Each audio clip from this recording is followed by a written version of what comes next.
The next morning I left my room, clean-shaven and showered, in a new suit. Fiora and Roxy had taken up my offer and were going to spend the next week slowly moving essentials from their homes into the room. Glenn was in no immediate danger and so he opted not to join the three of us, but he was going to move some of his possessions there on the off chance that I did get the cure and he could live full-time at the pub. As I passed her room, Elisa exited in a short pink skirt and crop top.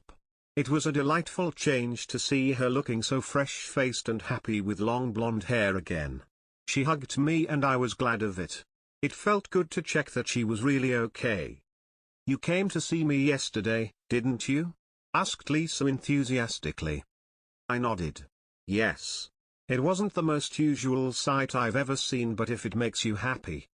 She grinned and said cheekily, "You ate me. How did I taste?" Good," I said uncertainly. "Very meaty." She smirked. Sammy exited her room in jeans and a blouse and stroked Lisa's hair idly as she talked to me. "So, I had a very good time with Charlotte last night." "Did you indeed?" I said as I tried to sound nonplussed. "She is a very kind and sensitive devourer," said Sammy. "I can see why you like her." Then Sammy looked to Lisa and booped her nose with her forefinger. "You should visit her." "Oh," said Lisa with considerable curiosity. Sammy looked Lisa in the eyes and stroked her cheek. "You would just melt in her mouth. It'll be fantastic." Lisa smiled. "All right, but I want you on the spit." "Deal," said Sammy as she tickled her chin. "I wish I could be there to witness your unraveling." "I'll send you the security camera footage," said Eliza, behind us. "Oh, thanks," said Sammy with a smile.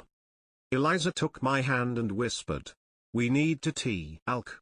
I smiled and let her take the lead. We were soon at the bar downstairs and Eliza was giving me a pint of blood from Lucy. "Look, this may sound strange, but do you have pets in your world?" asked Eliza. "Yes," I said curiously. "Goldfish, hamsters, guinea pigs, cats, dogs, budgerigar. Some people keep lizards and spiders." "Right. Good," said Eliza as she nodded thoughtfully, "so this won't be an entirely alien concept to you." "Okay," I said uncertainly. "Explain away." "Well, you know how the girls are sylphs and that means they're submissive enough to not give in to the madness of the were shark and want to be eaten?" asked Eliza. "Well, yeah, it's why drinking Lucy's blood keeps me sane," I said. "Exactly," said Eliza with a nod. "It also means she likes to be kept as a pet. Well, they all do, but Lucy especially, and well, look at her."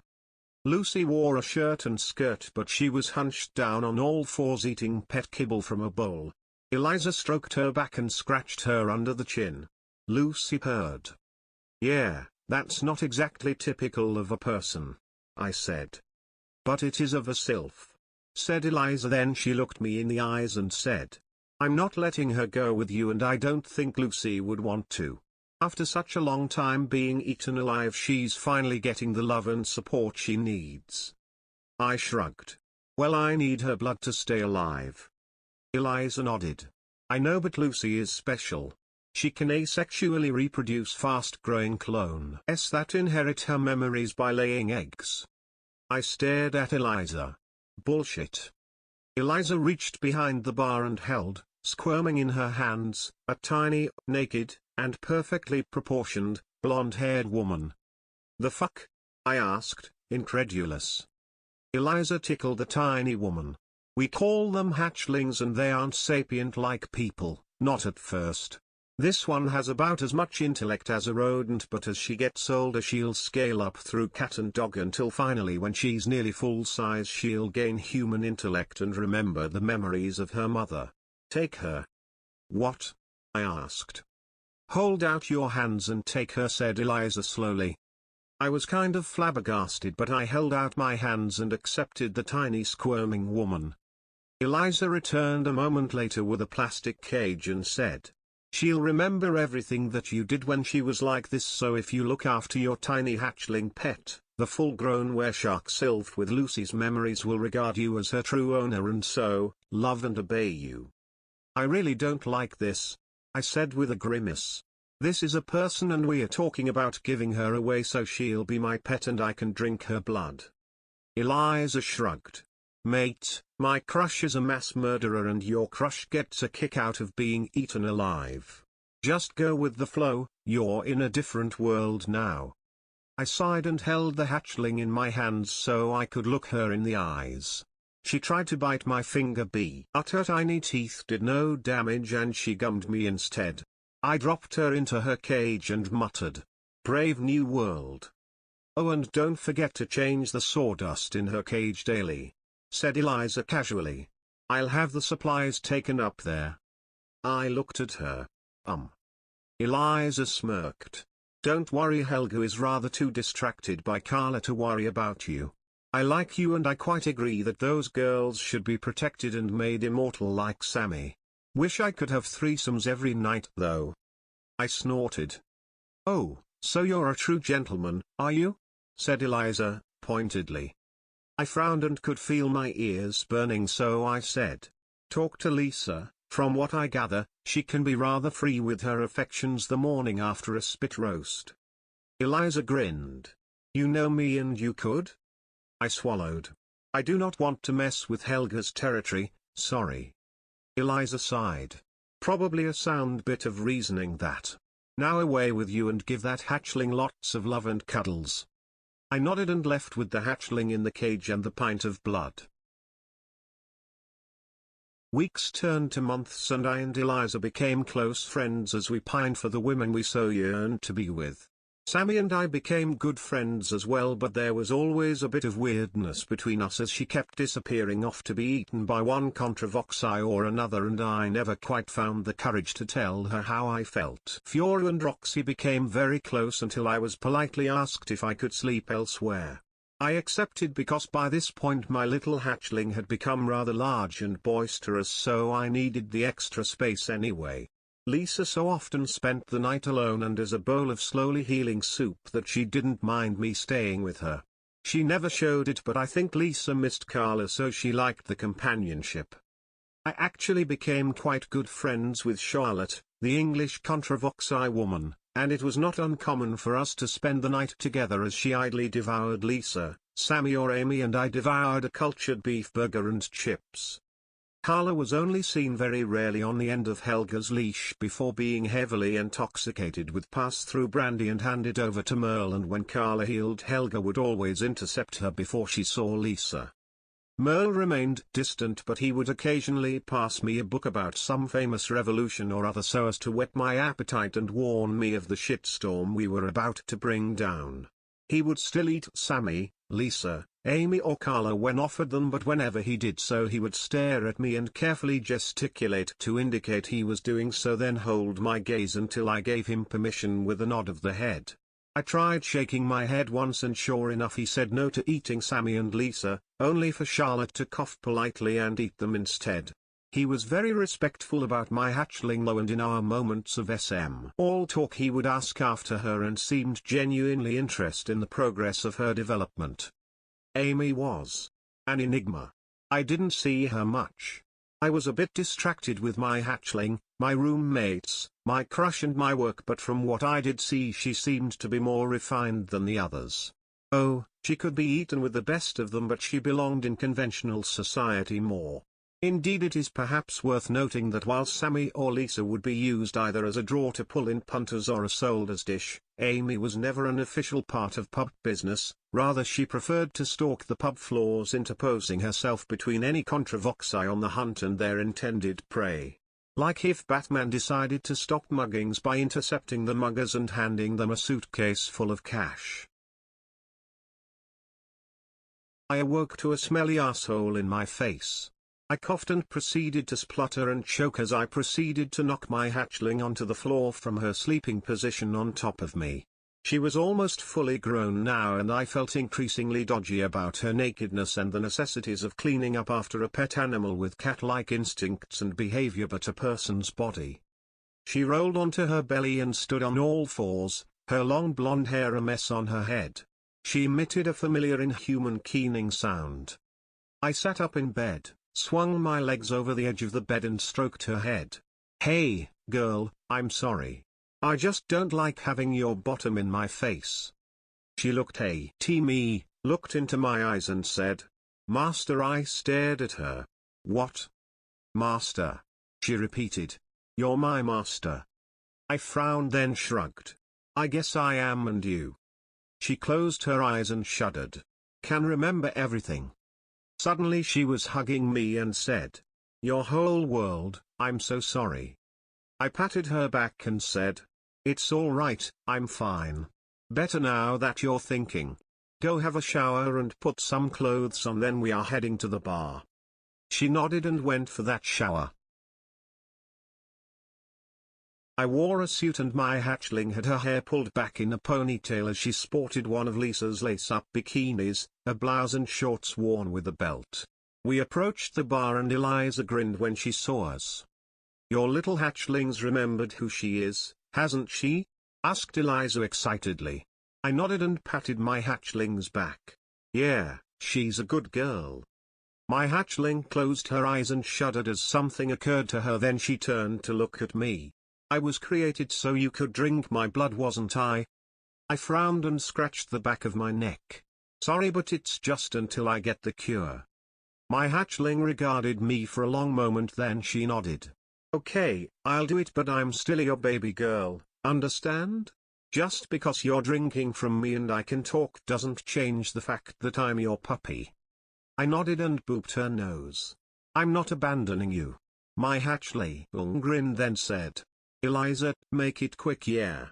Eliza reached over the bar, slit my hatchling's throat, filled a pint glass, then wrapped a bandage round her neck to heal the wound. I caught my hatchling and held her for a long moment. Finally she whispered, "Take me to my room, let me recover." "I will," I said gently. "Don't worry."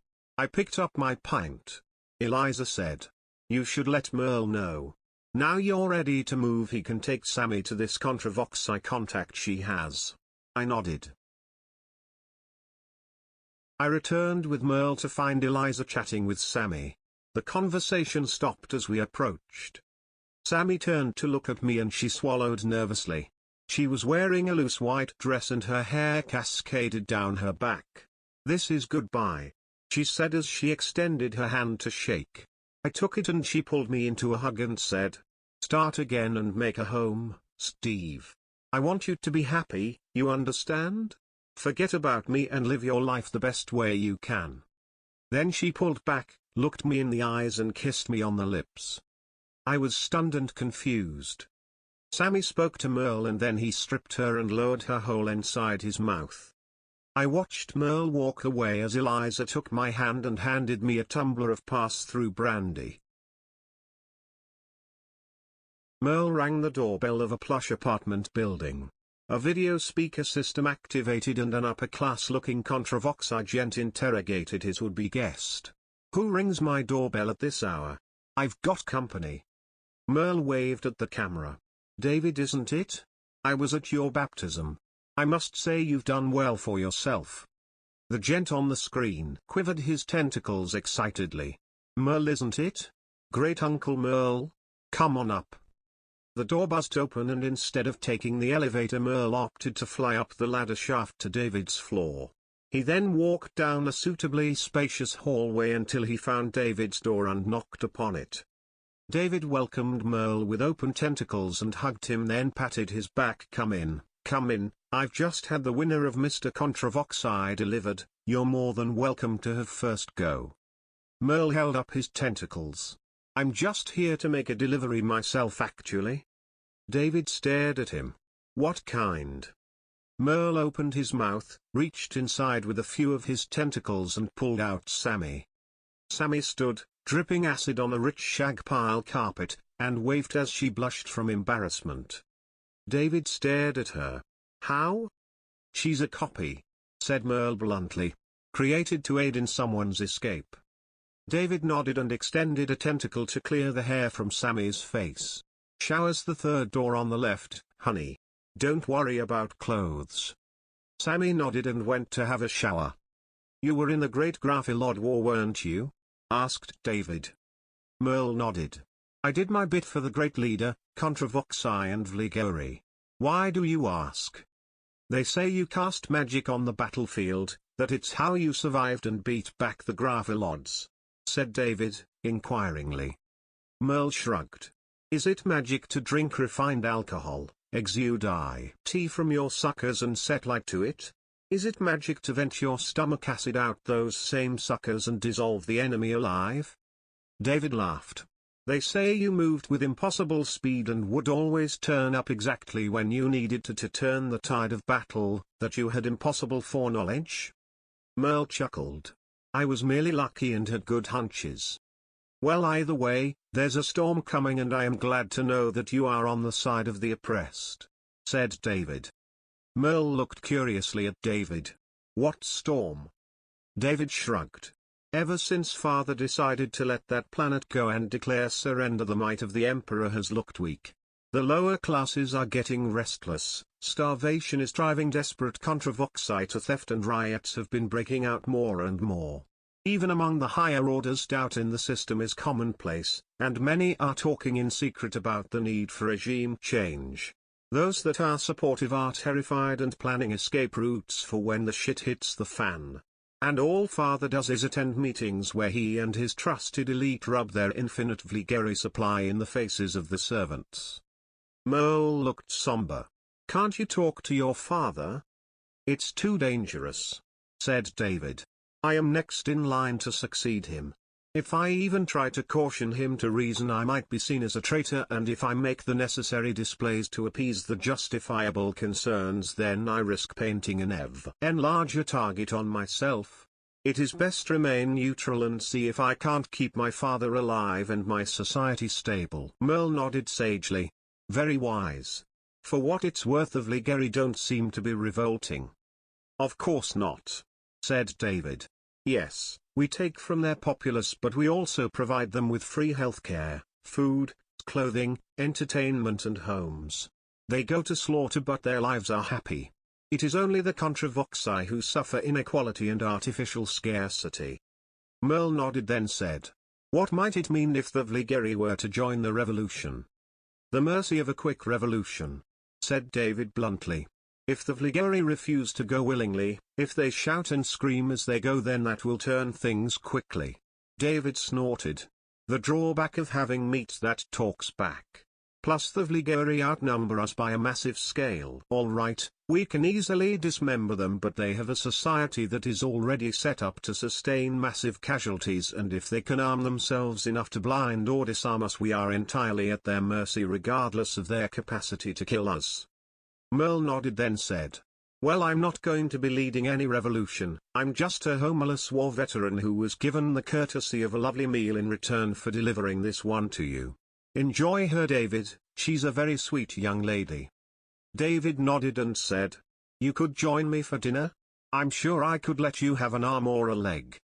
Merle chuckled and said, "Oh, I've got quite the feast waiting for me when I get back. I'll see you around." Then Merle left. Sammy re-entered the room and coughed lightly. "Hi." David turned so his legs were heading towards Sammy, and he approached her with open tentacles. "Sammy, my dear, it's been quite a while." Sammy chuckled awkwardly. "Well, I am here on business."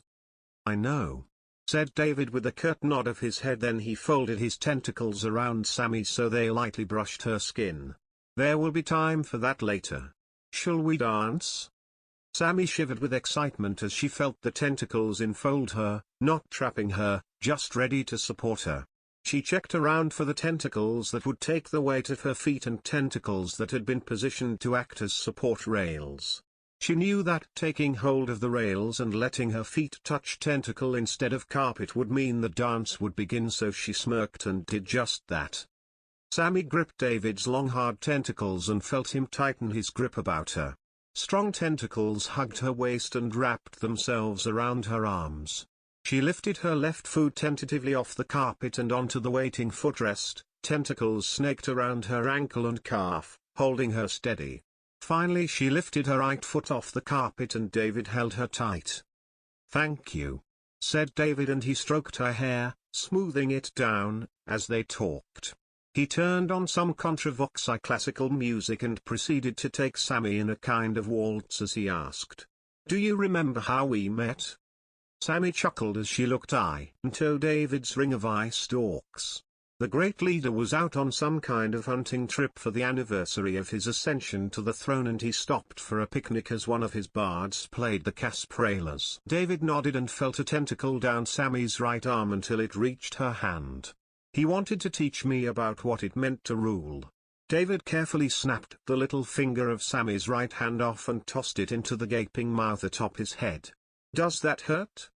"No," said Sammy quizzically. There had been no sensation to that at all, just a sudden absence. "Good," said David as he snapped off the ring finger of her right hand. Sammy mused on this but decided to continue the conversation. "The great leader pulled me out of his picnic hamper, as with the rest of his morsels, and you decided to dance with me?" David nodded. "I did it to spite my father at first, playing with the great leader's food." Sammy chuckled. "I rather enjoyed it. You were very sweet." David pulled the last two fingers and thumb of her right hand from her body and tossed them into his mouth before he said, "I enjoyed it too, and I am rather afraid that I started to fall for you." Sammy blushed and wiggled the fingers of her left hand as an invitation. "I am sorry, you were so young then. I do hope I didn't turn you into a deviant." One of David's tentacles grabbed Sammy's left hand gently, caressed her fingers as another booped her on the nose. "My dear, you saved me that night, saved my soul. You opened my eyes to the obvious truth that Vligeri have heart and soul." "But I'm not Vligeri," said Sammy pointedly.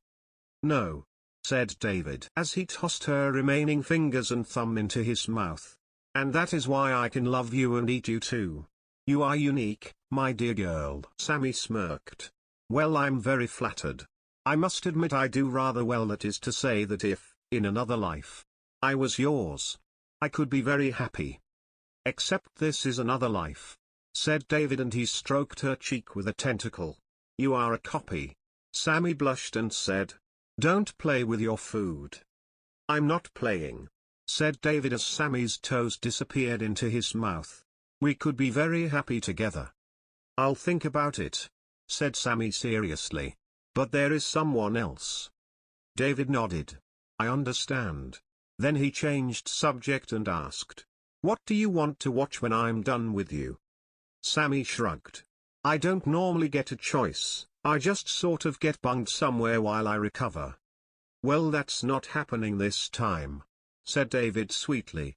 "I'll leave you with the TV, it's voice operated so you'll be fine. Just give me a shout if you need anything. I have plenty of alcohol." Sammy laughed. "Thank you, that's very kind.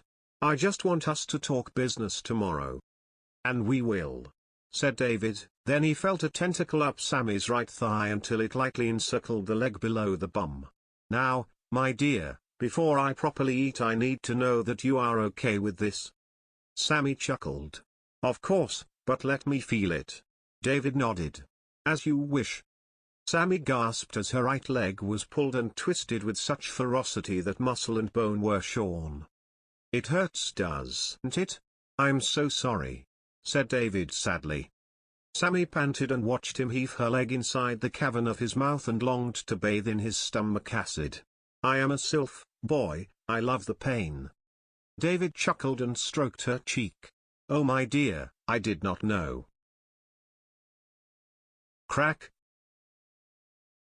Her ankle was disconnected. Chionk. Her lower leg was ripped off at the knee. Plush foom. Her left leg was torn from her bum. Sammy panted in exquisite agony as she watched the 3 pieces of her leg ascend into David's mouth. "Thank you," breathed Sammy. Then Sammy screamed in a delightful ecstasy of pain. Her arms were torn from her body. David cradled Sammy in his tentacles and carried her into his living room and a waiting sofa and TV. He stroked her cheek and said, "You were delicious as always, my dear." Sammy woke up naked in a large expensively decorated luxurious double bed. She got up from it and studied the room, bookshelves lined with romance, fantasy, crime and sci-fi novels. A voice-activated large smart TV. A fridge, freezer and microwave oven. There was even an ensuite bathroom and shower. Sammy was about to head into the shower when she noticed the large wooden wardrobe and the dress hanging over a full-length mirror. Sammy found David in the kitchen of the large apartment making a Contravoxai fried breakfast of various alien meat slabs and strange fruit and vegetables. "Room on your plate for me?" she asked. David laughed. "Oh, I have a delightful little marinade planned for you later, but for now we have business to attend to. How did you find your room?" "My room?" asked Sammy with a laugh. "Don't tell me, you knew I was coming?" David seemed to think for a second as he focused on frying his breakfast, then he said, "No, not as such. I did however suspect that sooner or later you would find the great leader's plate a little dull and I guess I hoped you would come to me. That room has served as the guest room for any passing vligeri, but it was designed in hope of you and it is yours, if you want it." Sammy stared at David. "You are kidding me? I knew well that there was something, but I just thought it was hunger. That room is gorgeous." David nodded and plated up his food. "Like you, especially in that dress. Do you like it?" "Well, yes," said Sammy as she raised her arms and twirled to show off the blue satin dress. "I love it, but why? I'm just food." David shook his head and started shoveling his food into his mouth. "You are delicious, do not misunderstand me, but you are far more than just another morsel. You are sweet, kind and funny, and you have inspired revolution by showing the Contravoxai that vligeri are thoroughly lovable." Contravoxai chairs were strange alien things, so Sammy took a seat on the table beside him. "I'm just a girl who likes to have fun. I'm not intending to cause revolution." "I know," said David gently. "And that's why you're succeeding." He reached out with a tentacle and stroked her cheek. "You are just so alive. So vibrant and full of passion, joy and fun that you become the reason people watch the great leader." Sammy smiled and grabbed his tentacle. She rubbed her cheek against it. David stiffened. Sammy kissed the tip of the tentacle and said, "Me and this other person, we're not exactly exclusive, you know." Sammy looked at the tentacle curiously and stroked it. David shivered with excitement. "Well, I have done some research. We could have an experiment." Sammy grinned and tentatively licked the tip of the tentacle. David muttered, "I am going to rot in the anose with Mincham for this." He reached out with a tentacle and stroked her hair. Sammy smirked. "Oh, I am going to have fun with you." David chuckled as his tentacle unzipped the back of her dress. Sammy said, "The safe word is kangaroo." Then she placed her lips around David's throbbing tentacle.